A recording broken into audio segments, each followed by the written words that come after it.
Good morning, everybody, and welcome to today's Coffee with Craig. This is where we coffee with Craig so that they can join into the conversation and we can all have a good time. Before we get started, wanted to let you guys know, so today I'm going to be doing live feeds for the Firearms Policy Foundation. Now, I'm going to be doing them from my phone because we're going to have a little donate button on there. For some reason, I don't know why Facebook doesn't let you do the donate button any other way, but we're going to have a donate button. We're trying to raise money for the Firearms Policy Foundation. Now, here's the whole goal. The whole goal here is to take a stand against illegal executive action. We've seen it happen in multiple states, and as we go throughout the day, I'll tell you about each of those instances. And also, we're seeing it happen right now with the call to ban bump stocks by the ATF. What we're seeing is we're seeing the executive branch in many cases step up and try to overstep their bounds when it comes to the constitutional right to keep and bear, or not just when it comes to firearms, overstep their bounds and actually try to legislate from the executive branch, and that's just not their jobs. Their job is they're supposed to implement the law, and when they do regulations, it's once again in order to enforce the law, not to add to or create new law. And we're realizing that it's just going to take significantly more. So our goal by the end of today is to raise $7,500 by midnight tonight for the Firearms Policy Foundation. Now, FPF is a nonprofit 501c3, so your donations are tax deductible, and you'll also be entered in to win this 1911 from Springfield Armory. So you get a twofer. You get to help, threefer actually. You get to actually get a tax deduction. You get entered in to win this 1911, and you also get to help defend our constitutional rights. So I'll be telling you, and I'll be kind of going throughout the day doing these live feeds, telling you about each of these instances, so you guys will know that, I'm not just pulling this out of the air, but this is something that is real and something that is affecting people all across the country, and we need your help in order to be able to fight it. Now, let's get into today's topic. Now, there's been a lot of conversation throughout the country about arming teachers, right? About if you have teachers who have concealed carry permits, allowing them to be able to be armed. In fact, here in the state of California, we had one school district before CCW holders were completely banned from carrying on campus. We had one school district here in the Sacramento area that actually provided additional training and included their staff members with CCWs as a part of their active shooter response plan. So they trained right along law enforcement. So, one of the things wherever it's at, wherever they do have restrictions, even on CCW holders, one of the things that they always seem to do, they always seem to limit, they always seem to provide an exemption for law enforcement. They allow law enforcement to, in fact, carry on campus. Now, with that, and everyone looks and they talk about, there's all of these instances, and it would be too dangerous, and there would be individuals it would just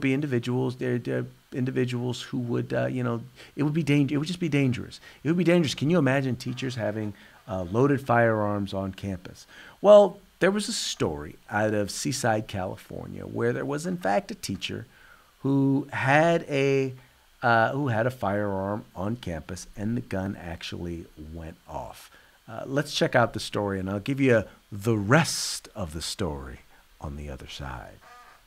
We are beginning tonight with an accidental shooting in a Seaside classroom. Certainly a scary incident, and for one parent, doubly so after learning that their child was hurt. Not badly. Not badly, but not the call that a parent wants to get. Dennis Alexander is a teacher at Seaside High School.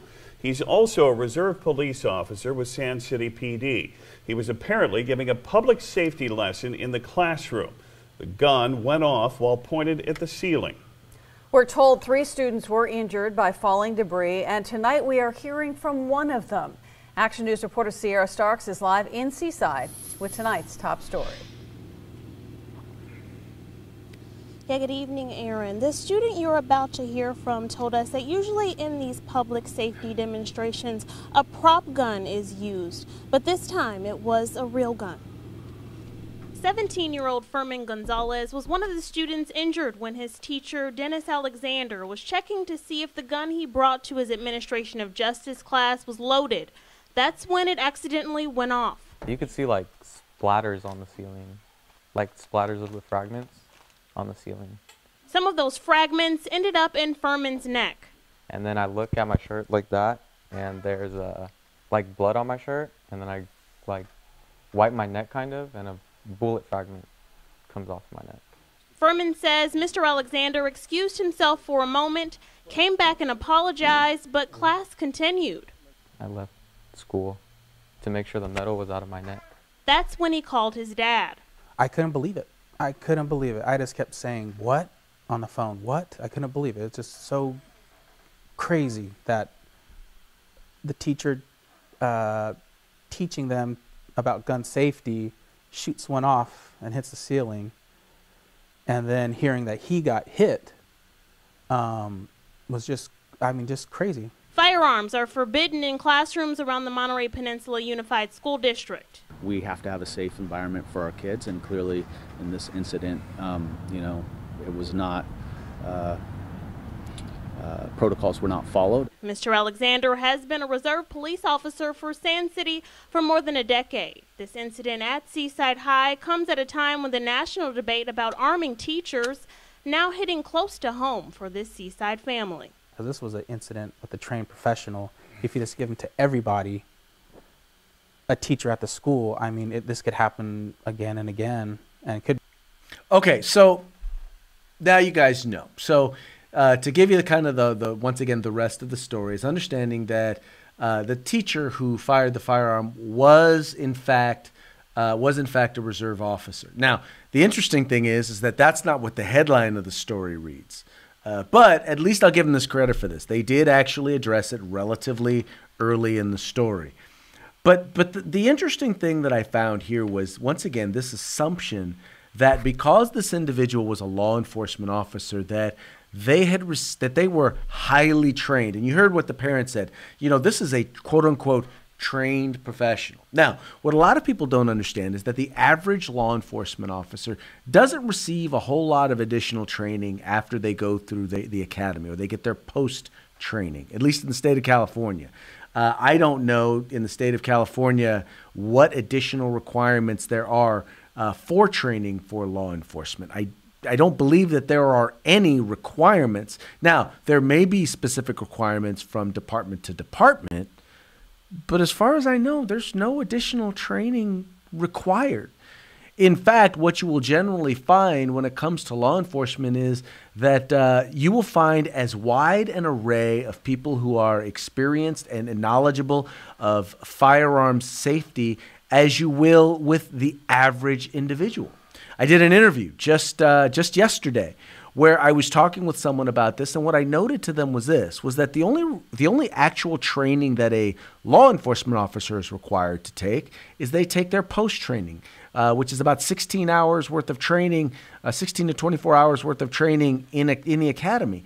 But the average CCW holder in the state of California gets anywhere between 8 to 16 hours of training when they first get their permit, and then every 2 years they're required to take a minimum of 4 hours, but usually it's 4 to 8 hours of additional training every 2 years, as well as they have to test. So one could easily argue that the average CCW holder actually receives more training, or is required to take more training than the average law enforcement officer.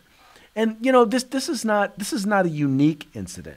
This is not the first time that something like this has happened. You guys remember the story of the DEA agent who was doing a safe gun safety class, and wound up well, wound up shooting himself on camera.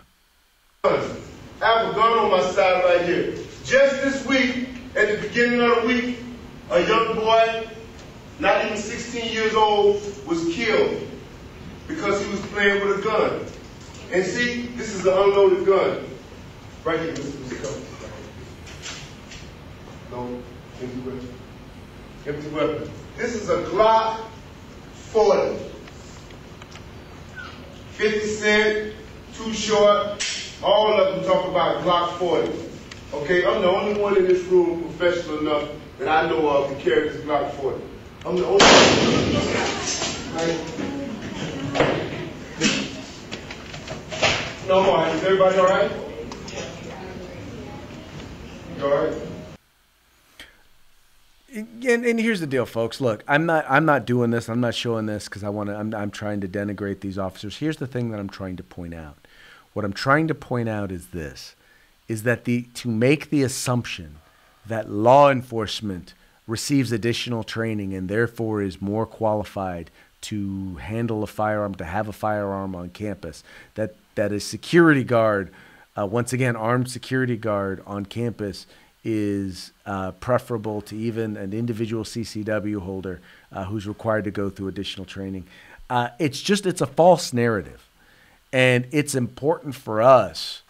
It's important for us to understand that, no offense, but if given the option of defending, being in a position on the school grounds to be able to defend myself, and having that security guard who decided that he was going to be derelict in his duties at the high school in Parkland, or I'm sorry, but I'm going to choose to be able to defend myself, because you know what? I know the amount of firearm safety. I know the amount of training that I've taken. I know how to be safe. I know what I have to go through in order to be able to carry a firearm concealed. And the sad part is that since the early, since 1923, since concealed carry permits in the state of California have been issued, people, teachers, staff, parents have concealed carried on school grounds up until 2016, right? Almost 100 years, and there was never an incident on school grounds. Not by a CCW holder. Clearly, law enforcement can't say the same. But hey, I learned the four rules of firearm safety. The most important of which is keep your booger picker off the bang stick. Just saying. Anyway, folks, that's going to be it for today's Coffee with Craig. Thank you so much for tuning in. Thank you for being a part of the fight for civil rights. Once again, please remember to like and share these pages, this video feed. Subscribe to our YouTube channel. Continue to be a part of the fight for civil rights. Remember, we got to use them or we're going to lose them. You guys, take care. Stay free. If you like our videos, follow, subscribe, like, and share.